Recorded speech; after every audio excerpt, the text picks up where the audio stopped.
आज सुनैना जी जब मंदिर से घर लौटकर आ रही थी तो उन्हें रास्ते में एक सहेली मिली। वह उनसे बातचीत करते हुए रास्ता तय कर रही थी। दोनों सहेलियां अपने दिल की बातें करती हुई आ रही थी। सुनैना जी की सहेली का घर पास में ही पड़ता था, इसलिए वह अपने घर चली गईं। जैसे ही सुनैना जी अपने घर आईं तो उन्हें बहुत खुशबू आ रही थी, क्योंकि रसोई घर में स्वादिष्ट पकवान बन रहे थे और पूरा घर खाने की खुशबू से महक रहा था, जिसके कारण सुनैना जी की भूख और भी तेज हो गई। लेकिन उन्हें मालूम था कि उनके भाग्य में केवल जूठे बर्तनों का ढेर ही आएगा, क्योंकि आज उनकी बहू फिर से यूट्यूब वीडियो बना रही थी। दरअसल उनकी बहू ज्योति ने अपनी सहेली की देखा देखी पर एक खाने का चैनल शुरू किया था। उसकी सहेली ने बहुत ही कम समय में बहुत अधिक फेमस हो गई थी और साथ साथ अच्छे पैसे भी कमाने लगी थी। इसलिए अब ज्योति पर भी फेमस होने का चस्का लगा था। आए दिन वो रसोई घर में कोई न कोई नई चीज़ बनाया करती थी और उसकी वीडियो बनाकर यूट्यूब पर डाला करती थी। हाँ, यह बात अलग थी कि उसकी वीडियो देखना कोई पसंद नहीं करता था, लेकिन बावजूद इसके ज्योति की कोशिशें जारी थी। थोड़ी देर में ज्योति खाना बनाकर जा चुकी थी और अपने बच्चों के साथ उस खाने का मज़ा ले रही थी। और जब सुनैना जी रसोई घर में गई तो देखा बर्तनों का ढेर लगा हुआ था और वीडियो बनाने के चक्कर में बहू ने रसोई घर का सारा सामान फैला दिया था और सब साफ सफाई की जिम्मेदारी अब सुनैना जी पर आ गई थी। सुनैना जी ने सबसे पहले अपने और अपने पति के लिए दलिया बनाई। दोनों पति पत्नी ने दलिया खा ली और उसके बाद किसी नौकरानी की तरह साफ सफाई में जुट गईं। रसोई का काम निपटाने के बाद जब सुनैना जी अपने कमरे में आई तो देखा उनके पति धर्मराज जी सो चुके थे। अरे, आपने तो दवाई ली ही नहीं, सुनैना जी ने कहा। लेकिन धर्मराज जी गहरी नींद में सो चुके थे, इसलिए सुनैना जी ने दोबारा उनसे कुछ कहना उचित नहीं समझा और खुद भी जाकर सो गई। दरअसल 1 वर्ष पहले धर्मराज जी का एक्सीडेंट हो गया था। उनके पैर की हड्डी टूट गई थी। तब से वह चलने फिरने में असमर्थ हो गए थे। यहाँ तक कि नित्य कर्म के लिए भी वो अपनी पत्नी सुनैना जी पर निर्भर थे। दिन भर वह अपने बेड पर लेटे रहते और रात के समय पर सुनैना जी उनकी सभी चीज़ों पर ध्यान देती थी। सारा दिन ये सब काम करते करते सुनैना जी की हालत बुरी हो जाती, लेकिन बेटा बहू को उनसे कोई मतलब ही नहीं था। वे तो बस अपनी ही दुनिया में मग्न थे। परंतु अगले दिन सुबह सुबह ही धर्मराज जी के कराहने की आवाज़ आने लगी तो सुनैना जी ने उनकी ओर देखा। धर्मराज जी अपना पेट पकड़कर जोर जोर से कराह रहे थे और फिर अचानक ही उनके मुंह से पानी छूटने लगा। उनकी हालत ज़्यादा खराब देखकर जैसे ही सुनैना जी अपने बेटे के पास जाने लगी, उसी समय उनका बेटा तैयार होकर उनके पास आया और बोला, माँ, आज मुझे ऑफिस में बहुत काम है, इसलिए जल्दी जाना है। बेटा, देख तो तेरे पिताजी की हालत बहुत ज़्यादा खराब हो रही है। सुबह से मुंह से पानी छूट रहा है और पेट दर्द में बहुत परेशानी है, सुनैना जी ने कहा। इससे पहले कि उनका बेटा कुछ बोलता, बहू ज्योति बोली, इस उम्र में जीभ के स्वाद पर लगाम नहीं रखेंगे तो ऐसा ही होगा। अरे, दिन में 4 बार तो चाय पीते हैं, अब एसिडिटी नहीं होगी तो और क्या होगा। बहू की इस बात पर सुनैना जी हैरान रह गई और सोचने लगी, जब खाने में ताज़ी सब्जी ना मिले और बासी दाल खानी पड़े तो तबीयत तो बिगड़ेगी ही ना। लेकिन बहू के सामने ये सब बातें बोलने की उनमें हिम्मत नहीं थी। तभी उनका बेटा बोला, अरे माँ, 1-2 बार उल्टी हो भी गई तो इसमें परेशानी वाली क्या बात है, थोड़ी देर में ठीक हो जाएंगे। बाबूजी, वैसे भी इन सब बातों के लिए मेरे पास बिल्कुल समय नहीं है। ऐसा कहकर साहिल अपने ऑफिस चला गया। लेकिन सुनैना जी अपने पति की ऐसी हालत नहीं देख पा रही थी। पर्स खोलकर देखा तो उसमें भी 100 रुपये ही पड़े थे। वो जल्दी से घर से बाहर निकली और पास ही के एक हॉस्पिटल से उनके लिए उल्टी की दवाई ले आई और उन्हें खिला दी। अब धर्मराज जी की तबीयत थोड़ी ठीक लग रही थी, लेकिन बार बार उल्टियाँ होने के कारण धर्मराज जी के कपड़े गंदे हो गए थे। सुनैना जी ने उन कपड़ों को उठाकर धोने के लिए बाथरूम में ले गई और उन्हें धोकर आंगन में रस्सी पर डाल दिया। इतने में उनकी बहू घर आई और उनके कपड़े रस्सी से उतारकर जमीन पर पटक दिए और कहा, आपको इतनी भी अक्ल नहीं है कि इतने गंदे कपड़ों को आप आंगन की रस्सी पर टांग रही हो। बेचारी सुनैना जी के धुले धुले कपड़े दोबारा से गंदे हो गए। बहू गुस्सा करती हुई अपने कमरे में चली गई। बहू के व्यवहार पर सुनैना जी हैरान रह गई और दोबारा से कपड़े धोकर बाहर लगे एक पेड़ पर टांग देती हैं। उनकी आंखों से आंसू बहते जा रहे थे। वो एक मूर्ति की तरह अपनी बहू के व्यवहार को सोच रही थी, लेकिन उससे ज़्यादा हैरानी की बात उनके लिए यह थी कि उनके बेटे के सामने उनकी बहू उनके साथ इतनी बदतमीज़ी कर रही थी और वह केवल मूक दर्शक बनकर खड़ा हुआ था। इतना अपमान झेल कर उनकी आंखों से आंसू बहने लगे। फिर किसी तरह सुनैना जी ने खुद को संभाला। जैसे तैसे सब काम निपटा कर वह अपने कमरे में चली गई और थकान से चूर होकर बिस्तर पर लेट गई। इतनी ज़्यादा थक गई थी कि नींद आते पता ही न चला। सुनैना जी की कमर अकड़ने के कारण उन्हें बहुत ज़्यादा दर्द हो रहा था।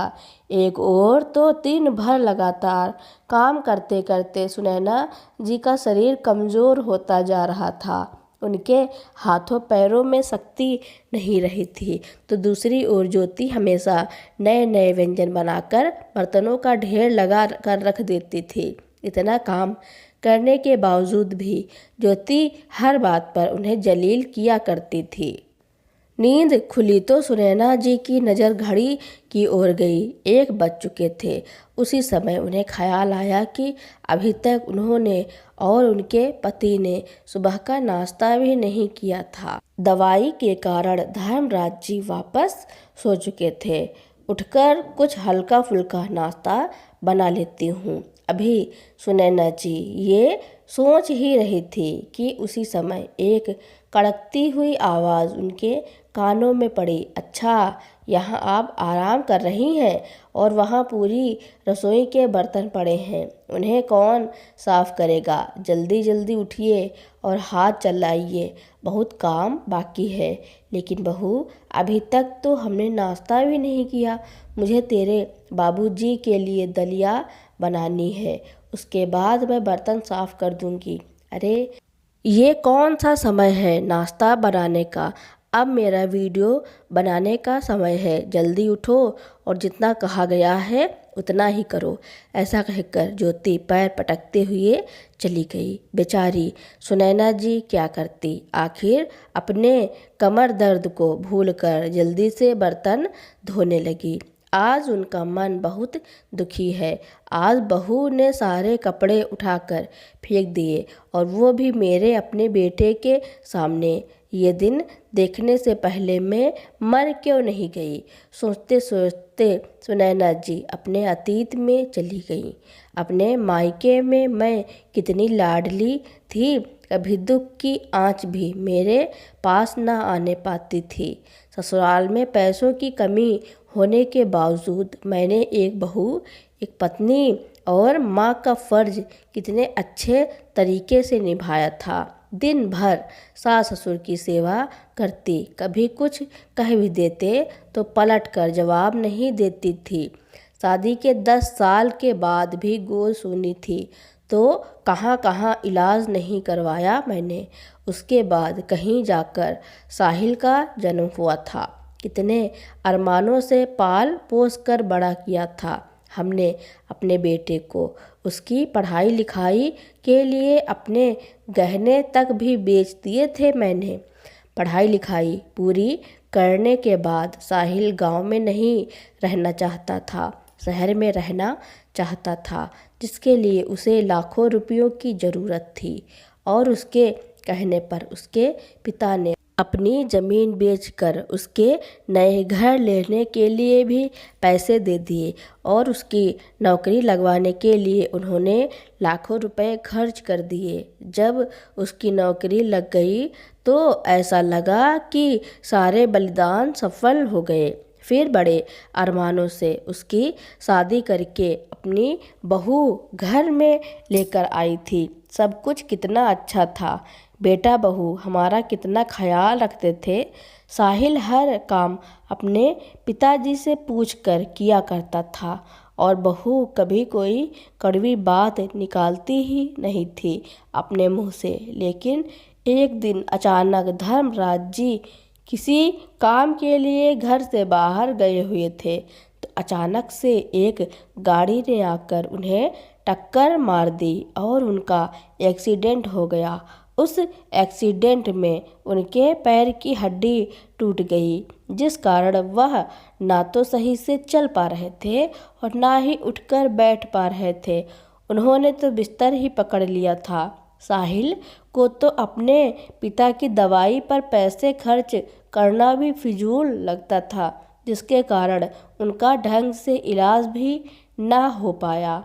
हमें क्या पता था कि जिस बेटे पर हम अपना सब कुछ कुर्बान कर रहे हैं, वही बेटा हमें ये दिन दिखाएगा कि एक ही घर में रहते हुए हमें पूछेगा ही नहीं, बस पत्नी की चाकरी में ही लगा रहेगा। और आज तो बहू ने मेरे साथ इतनी नीच हरकत कर दी कि अब तो ऐसा लगता है कि काश ये धरती फट जाती और मैं इसमें समा जाती। जब अपना खून ही हमारी परेशानी नहीं समझता तो बहू तो फिर भी पराए घर से आई है। मेरे भाई फ़ोन करके मेरा हालचाल पूछते हैं तो उनसे भी अपने दिल की पीड़ा छिपा जाती हूँ। और बताऊँ भी क्या कि मेरा अपना ही खून मेरे साथ ऐसा बर्ताव करता है, इसमें बदनामी तो अपनी ही है। अगर मैं अकेली होती तो कब की मर गई होती। मेरे जाने के बाद मेरे पति का ख्याल कौन रखेगा, यह सोचकर हमेशा खुद को रोक लेती हूँ। स्वयं से ही बातें करते हुए सुनैना जी की आंखों से आंसू आ गए। उधर धर्मराज जी भी कुछ कर तो नहीं सकते थे, लेकिन अपनी लाचारी और अपनी पत्नी की हालत पर आंखों से आंसू बहाते रहते थे। आज का नाश्ता भी बड़ी मुश्किल से कहीं जाकर शाम को नसीब हो पाया था उन दोनों को। अगली सुबह जब सुनैना जी उठी तो सहारा देकर धर्मराज जी को उठाने लगी तो देखा उनका शरीर गर्म था और माथा भी बहुत गर्म था। उनकी हालत देखकर सुनैना जी परेशान हो गई। जैसे ही कमरे से बाहर निकली तो देखा बेटा बहू अपने बच्चों के साथ तैयार होकर कुछ बैग लेकर अपने कमरे से बाहर निकल रहे थे। उन्हें देख सुनैना जी हैरान रह गई। बेटा कहीं जा रहे हो क्या? सुनैना जी ने पूछा तो साहिल ने कहा, हाँ माँ, ज्योति के मायके में शादी है, इसलिए हम 4-5 दिनों के लिए दिल्ली जा रहे हैं। तभी सुनैना जी ने कहा, लेकिन बेटा तुम्हारे पिता जी की हालत तो ठीक नहीं है, उन्हें डॉक्टर को दिखाना पड़ेगा, बहुत तेज़ बुखार चढ़ा है। फिर साहिल ने कहा, माँ आप समझती क्यों नहीं, इस उम्र में ये सब तो चलता ही रहता है। हमारे टिकट्स बुक हो चुके हैं और आप लोगों के कारण हम जाना तो कैंसिल नहीं कर सकते ना। घर के बाहर खड़ी ज्योति की आवाज़ आई, अरे अब जल्दी कीजिए, हमारी ट्रेन छूट जाएगी। इन लोगों का तो यूं ही लगा रहेगा। हाँ हाँ बस अभी आया। ऐसा कहते हुए साहिल बैग उठाकर चला गया। सुनैना जी हैरानी से अपने बेटे को देखती रह गई, जबकि बेटा बहू वहाँ से जा चुके थे। नाश्ता बनाने के लिए रसोई घर में गई तो देखा कि ना तो रसोई घर में आटा था और ना ही कोई दाल और ना ही फ्रिज में कोई सब्जी रखी थी। और कुछ खरीदने के लिए सुनैना जी के पास पैसे भी नहीं थे। जब से धर्मराज जी का एक्सीडेंट हुआ था तब से सुनैना जी पैसों के लिए भी तरस रही थी, क्योंकि उनका बेटा कभी उनके हाथ में एक पैसा भी नहीं देता था। अपने बच्चों के व्यवहार और उनकी किस्मत पर सुनैना जी फूट फूट कर रोने लगी। उन्हें समझ नहीं आ रहा था कि वो क्या करें, लेकिन खाने का इंतजाम तो करना ही था। तो कुछ सोचकर किराने की दुकान पर चली गईं और दुकानदार को थोड़ा सा राशन का सामान उधार देने को कहा, तो दुकानदार ने साफ इनकार कर दिया। लेकिन खाली हाथ घर वापस भी नहीं लौट सकती थी। तभी उनके दिमाग में कुछ ख्याल आया और फिर खुद से ही बोल उठी, कभी सोचा नहीं था कि ऐसी भी नौबत आएगी, लेकिन हालत को देखते हुए और कोई उपाय भी नहीं सूझ रहा था। थोड़ी देर में उन्होंने अपनी पड़ोसन के घर का दरवाज़ा खटखटाया और पड़ोसन से बोली, अरे मालती बहन, 1000 रुपये उधार मिल सकते हैं क्या? वो क्या है ना कि मेरे बेटा बहू दिल्ली गए हैं। वो मुझे पैसे तो देकर गए थे, लेकिन बुढ़ापे का दिमाग है, याद ही नहीं रहता कि कहाँ रख बैठी। जब बेटा बहू आएंगे तो उसी समय आपको लौटा दूंगी। कोई बात नहीं सुनैना बहन, लौटाने की जल्दी मत करना, जब सहूलियत हो तब लौटा देना। ऐसा कहते हुए मालती जी ने उन्हें 1000 रुपये दे दिए। तब कहीं जाकर वो खाना पकाने के लिए कुछ राशन का सामान ला पाई और धर्मराज जी के लिए बुखार की दवाई भी खरीद कर ले आई। घर पहुंचकर जल्दी जल्दी से खाना बनाया और बीमार पति को खिलाया। लेकिन जब वह स्वयं खाना खाने बैठी तो पहला निवाला मुंह में लेते ही जोर जोर से रोने लगी। आज उनके सब्र का बांध टूट चुका था। फिर सुनैना जी को याद आया कि उनके भाइयों ने कितनी बार उन्हें कहा था कि एक बार हमारे साथ मुंबई चलो, हम वहाँ किसी अच्छे से डॉक्टर से इलाज करवा देंगे। लेकिन बेटे ने हर बार यह कहकर मना कर दिया कि बड़ा शहर है और बड़े शहर के बड़े अस्पतालों में खर्चा भी अच्छा खासा होगा। पूरी तरह परेशान होकर सुनैना जी एकाएक खुद से ही बोल उठी, आज तक तो मैं इस कारण चुप रही कि अगर किसी से हालचाल बांटूंगी तो अपने ही बेटे की बदनामी होगी, लेकिन आज पानी सर से ऊपर जा चुका है। दिन भर नौकरानी की तरह झाड़ू पोछा करती हूँ, बर्तन साफ करती हूँ, लेकिन फिर भी 2 वक्त की रोटी भी नसीब नहीं हो पाती। इतना सब करने के बाद भी इस घर में माँ बाप की कोई कद्र नहीं है।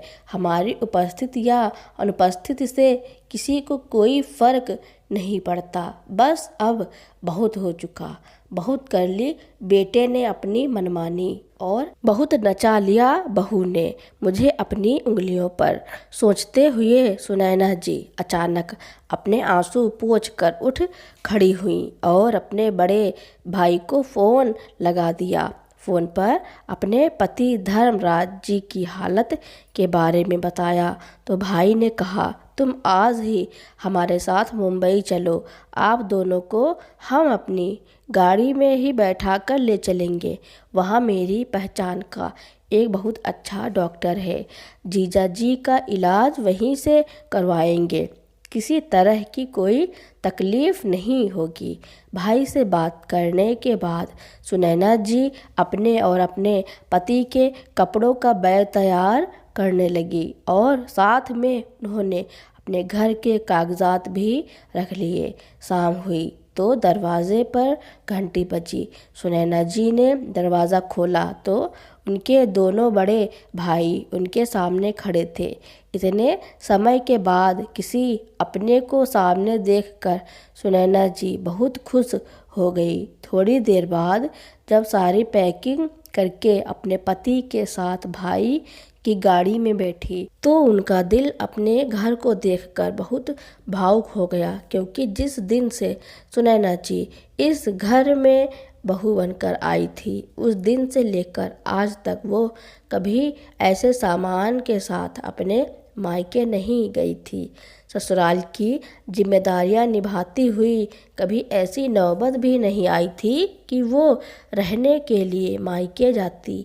अगर वो जाती भी तो एक दिन के भीतर वापस लौट आती। सुनैना जी के सेवा भाव को देखकर उसके सास ससुर भी कहते थे, हमारी इतनी सेवा करती है, देखना तेरी बहू भी तेरी भरपूर सेवा करेगी। अपने बड़ों की सेवा कभी व्यर्थ नहीं जाती। सोच कर सुनैना जी की आंखें फिर से भर आईं। फिर मन ही मन बोली, न जाने कौन से जन्म में ऐसे बुरे कर्म किए थे जो मेरे नसीब में ऐसे बेटे बहू लिख दिए भगवान ने। लेकिन बच्चों के रवैये से अब उनकी सहन शक्ति खत्म हो चुकी थी। मन में बहुत कुछ चल रहा था, लेकिन ठोस कदम उठाना जरूरी भी था। घर से निकलने से पहले उन्होंने पड़ोसियों को मुंबई जाने के बारे में बता दिया था। अपने मन को समझाते हुए वह पति के साथ अपने भाई के घर मुंबई आ गई। सुनैना जी के चारों भाई एक बड़े से घर में साथ रहा करते थे। सबके बच्चों की शादियां हो चुकी थी। सुनैना जी और धर्मराज जी के घर में जाते ही भाभियां अपनी नंद को देखकर बहुत प्रसन्न हो गई और घर की बहुएं भी उनके स्वागत में आ गईं। दीदी, आप इतने समय बाद आई हैं, आपको देखकर आज मन खुश हो गया। ऐसा कहते हुए उन्हें सोफे पर बिठाया, लेकिन सुनैना जी अभी तक अपने विचारों में गुम थी। उन्हें इस तरह परेशान देखकर उनके दूसरे भाई पूछने लगे, क्या हुआ दीदी, आप कुछ परेशान लग रही हैं? अरे नहीं नहीं, ऐसी कोई बात नहीं। दरअसल तुम्हारे जीजा जी बीमार रहते हैं ना, तो उनकी सेहत को लेकर ही थोड़ी चिंतित रहती हूँ। ऐसा कहकर उन्होंने बात को टाल दिया। रात को सबने मिल जुल कर खाना खाया। आज बहुत समय बाद सुनैना जी और धर्मराज जी ने सुकून और इत्मीनान के साथ खाना खाया था। सब लोग एक साथ बैठे हुए अपने बचपन की बातों को याद करके हंसी मजाक करने लगे। सबके साथ बैठकर सुनैना जी आज खुलकर हंस रही थी, लेकिन रह रहकर उनके मन में उनकी बहू का व्यवहार परेशान करता था। वही नज़ारा बार बार उनके सामने आ जाता था। बहू की तीखी बातें रह रहकर उनके दिल पर न जाने कितने घाव कर रही थी। रात को आरामदायक बिस्तर पर भी उन्हें नींद नहीं आ रही थी। करवटें बदलते बदलते सारी रात बीत गई। सुबह कहीं जाकर उन्हें थोड़ी सी नींद आई। अगले दिन सुनैना जी का भाई धर्मराज जी को लेकर मुंबई के एक बहुत बड़े अस्पताल में ले गए। वहाँ के डॉक्टर से उनकी अच्छी जान पहचान थी, तो नंबर भी तुरंत आ गया। पूरी जांच करवाने के बाद डॉक्टर ने उसी दिन से इलाज शुरू कर दिया। 5 दिन बीत चुके थे। सब लोग सुनैना जी और धर्मराज जी का अच्छे से ख्याल रख रहे थे। उधर बेटा बहू जब कुछ दिनों के बाद वापस घर लौटे तो देखा घर में कोई नहीं था। आखिर माँ पिताजी कहाँ चले गए? साहिल हैरान होते हुए बोला। तभी ज्योति बोली, अरे और कहाँ जाएंगे? आपकी माँ उनको दवाई दिलाने ले गई होगी, थोड़ी देर तक वापस आ जाएंगे। लेकिन जब काफ़ी देर तक कोई नहीं आया तो साहिल के मन में थोड़ी चिंता होने लगी। कहीं पिताजी की तबीयत ज़्यादा खराब तो नहीं हो गई? ऐसा सोचते हुए जब उसने आस पड़ोस में पूछा तो पड़ोसी ने बताया कि उनके भाई मुंबई से अपनी गाड़ी में आए थे और वो दोनों उनके साथ ही चले गए। चलो कुछ दिनों के लिए उनसे छुटकारा मिला। ऐसा सोचते हुए बेटा बहू ने सुकून की सांस ली। अब सुनैना जी और धर्मराज जी को मुंबई आए 1 महीना हो गया था और जैसे जैसे दिन बीत रहे थे वैसे वैसे ही धर्मराज जी की हालत में भी सुधार आने लगा था। अब धर्मराज जी अपने आप उठने लगे थे। यह देखकर सुनैना जी को थोड़ी तसल्ली हुई, परंतु यहाँ रहते हुए सुनैना जी अंदर ही अंदर घुट रही थी। कभी कभी बैठे हुए आंखों से आंसू बहाने लगती और सोचने लगती, आखिर भाइयों के घर भी कब तक बोझ बनकर रहूंगी। आखिर भाभियाँ मेरे बारे में क्या सोचेंगी। सभी भाई अपनी बहन सुनैना को बड़े करीब से जानते थे। एक दिन उन्हें उदास बैठे देख उनके पास आए और उनकी ओर गौर से देखते हुए बोले, सुनैना, तुम्हारा हंसता खिलता चेहरा कितना मुरझा सा गया है। मुझे मालूम है कि कोई बहुत बड़ी परेशानी तुम्हें अंदर ही अंदर खाए जा रही है। अपने भाई को नहीं बताओगी? तभी सुनैना जी उनके कंधे पर सिर रखकर रोने लगी और बोली, क्या बताऊं भैया, मुझ पर क्या बीत रही है। अरे पागल, हम लोग किस लिए हैं? तेरे भाई अभी जिंदा हैं। भाई ने कहा तो सुनैना जी ने सारी बात उन्हें कह सुनाई। सुनैना, इतनी बड़ी बात हो गई और तूने हमें बताया तक नहीं, इतना पराया समझ लिया था अपने भाइयों को। खैर, देर आए दुरुस्त आए, अब तुझे फिक्र करने की कोई ज़रूरत नहीं है, तेरे भाई सब कुछ संभाल लेंगे। ऐसा कहते हुए उन्होंने अपनी बहन को हौसला दिया। फिर सुनैना जी ने उन्हें अपने घर के कागज़ दिखाए। सुनैना जी का भतीजा एक बहुत बड़ा वकील था, इसलिए उन्होंने इस बारे में अपने भतीजे के साथ बैठकर सलाह ली। कुछ दिन और बीते तो साहिल और उसकी पत्नी ज्योति भी मामा जी के घर आ पहुँचे। साहिल गुस्से में अपनी माँ से बोला, माँ, आप लोग हमारे साथ ऐसा कैसे कर सकते हैं? क्या कोई अपने बेटे बहू पर भी केस करता है? और ऊपर से घर खाली करने के लिए भी आपने हमारे पास नोटिस भेज दिया। फिर ज्योति बोली, अरे माँ बाप अपने बच्चों के लिए जो कुछ भी करते हैं वो तो उनका फ़र्ज होता है। अब अगर हम अपने बच्चों पर पैसा खर्च कर रहे हैं तो इसका मतलब ये तो नहीं कि उनके बड़े होने पर हम उन पर केस करेंगे और उनसे वो पैसा वापस लेंगे। फिर साहिल बोला, माँ, ये कदम उठाकर आपने अच्छा नहीं किया, सारा समाज हम पर थू थू करेगा। फिर सुनैना जी, जो अभी तक अपने बेटे बहू की बातें सुन रही थी, अचानक चुप्पी तोड़ते हुए बोली, हाँ बेटा, ये बात तो तुमने सही कही। बदनामी तो होगी लेकिन मेरी नहीं, बदनामी तुम्हारी होगी।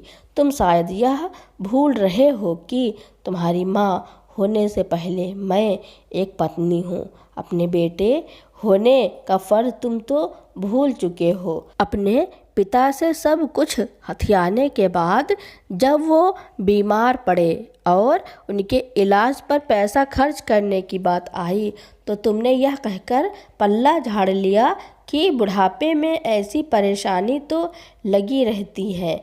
और तो और बहू मेरे साथ जानवरों से भी बदतर सलूक करती है, वो भी तुम्हें दिखाई नहीं देता।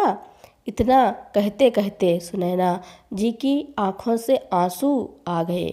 फिर ज्योति ने कहा, ठीक है, अगर आप हम पर केस कर सकती हैं तो हम भी शहर का बड़े से बड़ा वकील करेंगे और केस जीतकर दिखाएंगे। ऐसा कहकर वो अपने पति साहिल को लेकर चली गई।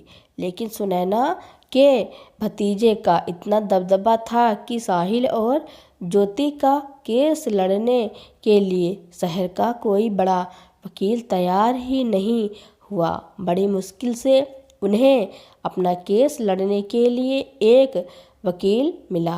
अदालत में जज साहब ने दोनों पक्षों की बात सुनी। सुनैना जी के भतीजे ने बड़े विस्तार से जज साहब को बताया कि किस तरह माता पिता ने अपना सब कुछ न्यौछावर करके अपने बेटे को उसके पैरों पर खड़ा किया और आज उनके साथ किस तरह का व्यवहार किया जा रहा है। सारी बात सुनकर जज साहब बोले, आज मैंने अपने जीवन में पहली बार ऐसा देखा है कि माता पिता ने अपने बेटे बहू पर इसलिए मुकदमा दायर किया कि बेटे को पढ़ा लिखा कर काबिल बनाने के बाद भी वो अपने माता पिता की जिम्मेदारी नहीं उठा रहे हैं और साथ साथ बहू के द्वारा उन्हें आए दिन प्रताड़ित भी किया जाता है, जो कि सरासर गलत है। साहिल और ज्योति को फटकार लगाते हुए जज साहब ने कहा, आपको शर्म आनी चाहिए। क्या यही दिन देखने के लिए आपके माता पिता ने इतनी मेहनत करके आपको पाल पोस कर बड़ा किया ताकि आप उनकी ज़िंदगी नरक बना सकें? आज के इस केस का फैसला आने वाली पीढ़ी के लिए एक सबक मिलेगा, क्योंकि जो संतान माता पिता का उत्पीड़न करती है उन पर कभी रहम नहीं किया जा सकता। ऐसा कहते हुए कोर्ट ने उन्हें आदेश दे दिया कि बेटा बहू 10 दिनों के भीतर अपने माता पिता के घर को खाली करे और साथ ही उनके खर्चे के लिए हर महीने उन्हें 20,000 रुपये दे और यदि वह ऐसा करने में आनाकानी करते हैं तो उन पर सख्त से सख्त कार्रवाई की जाएगी। अदालत का फैसला सुनते ही ज्योति और साहिल के पैरों तले जमीन खिसक गई। वे तुरंत अपनी माँ और पिता के पैरों में गिर पड़े। हमें माफ़ कर दीजिए, आगे से हम कुछ भी गलत नहीं करेंगे।